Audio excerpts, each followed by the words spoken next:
Ini definisi gerobaknya belum datang, tapi yang beli udah nungguin nih Pak Amin nih. Berarti sebelum buka datang udah ditungguin. Ya. Buat ngambil nomor antrean. Ya. Tiap hari saya rame ini Pak Amin. Ya, sebelum viral juga udah rame sih. Belum viral bang udah rame. Soalnya berapa kilo daging Pak Amin bawa? 30 kilo. 4 jam doang. Dalam 4 jam doang habis 30 kilo daging kikil sama tulang muda. Berarti buka setengah 12 sampai jam berapa paling cepat? 3 jam 4 lah paling cepat, jarang habis jam 3 lah. Jadi kalau kesini lebih baik datangnya pas setengah 12 teng, langsung ambil nomor lah biar nggak ngantri panjang. Pak Amin izin cobain nih Pak Amin nih.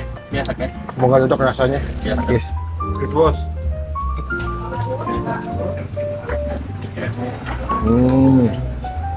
Boleh.